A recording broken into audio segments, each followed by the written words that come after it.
Welcome to Golden Cross Life with Chue here. How do you look for a maximum cash value policy? Let's dive in. When you're looking at a policy for a maximum cash value, you need to look where the money's going and the ratio of it. Now, there's two areas where your money can go into. One is a base premium. I like to refer that as the insurance expense. And the second one is PUA, stands for paid up addition rider. And that one, I like to call it the cash dump in. So let's assume you're putting $1,000 into the base premium. Typically, you won't see any cash value between 1 to 2 years.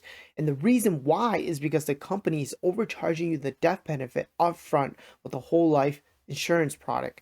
Now, it will depend on the different products, but do know this, that your base premium payment will eventually show up in cash value. Let's say you're putting $1,000 into the PUA. You'll see most of your money show up in cash value. Your money can yield and earn the guarantee rates and the dividends sooner because the money showed up in cash value immediately.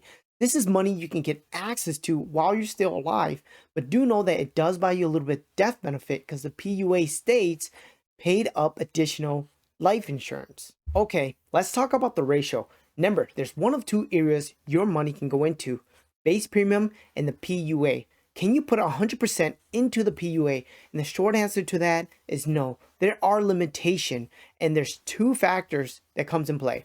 The first one is a life insurance company. The second one is an IRS, MAC, stands for Modifying Endowment Contract. I won't get in too deep with it, but do know that we as an agent has control over this. We can set the MAC limit wherever we want. It does have a direct relationship to the age and death benefit.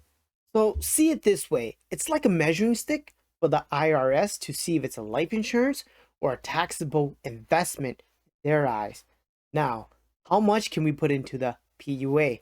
That will be determined on the life insurance company. Typically, I see companies offer a 1090. So if you're putting $10,000 into the policy each year, 1,000 of it will go into the base premium and 9,000 of it will go into the PUA. Now, this does matter because if more money is going into the premium, less money is going to the PUA, then that means you're getting less cash value.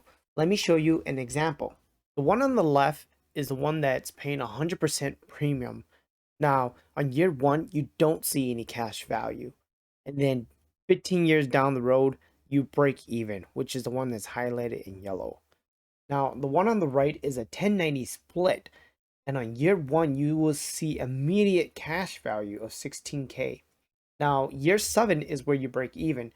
There's products out there that can break even much faster from year 4 to 5, but this is just showing an example. So I hope that helps.